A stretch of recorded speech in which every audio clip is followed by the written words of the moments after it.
आप देख रहे हैं देश का विशाल न्यूज नेटवर्क न्यूज नेशन 81। इरादा सच दिखाने का। और उत्तर प्रदेश के जनपद मथुरा से है, जहां राम मंदिर आंदोलन के लिए लगातार संघर्ष करने वाली साध्वी दीदी रितंबरा आज अपने वात्सल्य ग्राम से सर्वमंगला मंदिर में यमुना जल और वृंदावन की रस चांदी के कलशों में भरकर अयोध्या के लिए रवाना हुई। सबसे पहले वह वात्सल्य ग्राम के सर्वमंगला मंदिर पहुंची, जहां उन्होंने विधि विधान से यमुना जल और ब्रज की रज का पूजन किया और कलश में भरकर उसे लेकर अयोध्या के लिए रवाना हुई। ढोल नगाड़ों की धुन राम धुन पर लगातार वात्सल्य ग्राम में धूम दिखाई दे रही थी, मानो एक अलग से ही उत्सव मनाया जा रहा है।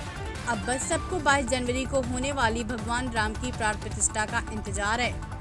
उन्होंने कहा कि सालों का संघर्ष सब पूरा हुआ है, घमंडियों का घमंड चूर चूर हुआ है। जिस दिन की हमें लंबे समय से प्रतीक्षा थी वह दिन आ गया है। 22 जनवरी को भगवान राम की प्राण प्रतिष्ठा होगी। भगवान राम के दर्शन करेंगे। मेरी इच्छा थी कि भगवान के चरणों में क्या समर्पित किया जाए, क्या लेकर अयोध्या दी जाऊं, तो मैंने सोचा कि ब्रज की रज और यमुना के जल से बेहतर कुछ नहीं हो सकता। मैं ब्रजवासियों का प्रेम और उनकी आस्था को लेकर अयोध्या जा रही हूं, जहां भगवान के चरणों में उसे समर्पित करूंगी और 22 जनवरी को भगवान के दर्शन करूंगी। तो देखिए पूरी खबर उत्तर प्रदेश के जनपद मथुरा से संवाददाता अभिषेक सिंह के साथ। होगा और क्या वहाँ पर प्रावधान रहेगा?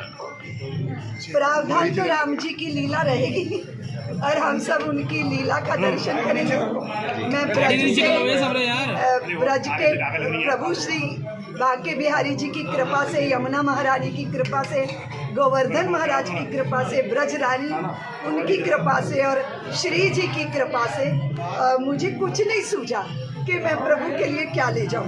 मैंने बहुत विचार किया कि ठाकुर जी के चरणों में क्या समर्पित किया जाएगा, क्योंकि हमारा जीवन ही उन्हीं के चरणों के लिए है। फिर लगा कि ब्रज के रज और यमुना के जल से श्रेष्ठ धन कोई नहीं है, इसलिए वो ब्रज की रज और यमुना का जल लेकर मैं अयोध्या जा रही हूँ। और ब्रजवासियों का स्नेह और वो श्री राम और श्री कृष्ण कभी राम बन के कभी श्याम बन के चले आना, प्रभु जी चले आना, तो वो एक ही तत्व हैं। तो हम सब लोग आनंद में विभोर हैं।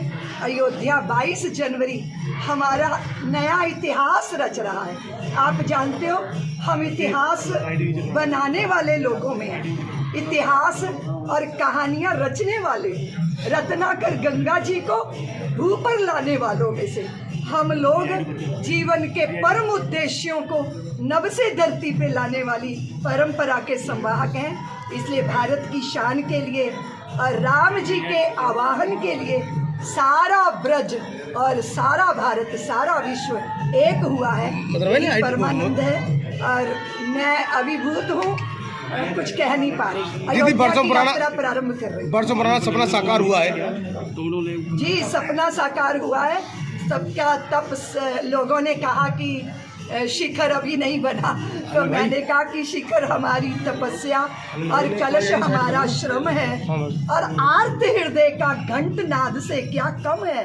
हम घंटियां बजाते हैं मंदिरों में, लेकिन 500 साल से हमारे हृदय आर्तनाद कर रहे हैं। वो प्रभु ने सुना और हमारे ऋषियों का, हमारे कार सेवकों का, साधु संतों महंतों का बलिदान जो रहा, उससे हमने पगडंडी बनाई। धर्म के प्रति हमें अभिमान है, उससे हमने मंदिर की दीवारें खड़ी की हैं। वो जो मंडप है वो साधारण मंडप नहीं है, उस मंडप में हमारे सपने बुने हुए हैं, उन स्तंभों में हमारी प्रतीक्षा है। और गर्भगृह जो राम मंदिर का है वो सदियों से हमारे व्याकुल मन की प्रतीक्षा है। इसलिए शिखर भी बनेगा, ध्वज भी चढ़ जाएंगे, अंतर मंदिर पूर्ण है, बाहर भी पूर्ण होगा और धर्म द्वेषियों का घमंड अंड अब चूर्ण होगा। इस भाव के साथ धर्म ध्वजा वाहकों का दर्शन करूंगी, संतों का दर्शन करूंगी और 22 जनवरी को जब पट खुलेंगे भगवान का दर्शन करूंगी। जीवन धन्य, सार्थक, पूर्ण, परिपूर्ण ऐसा हो जाएगा।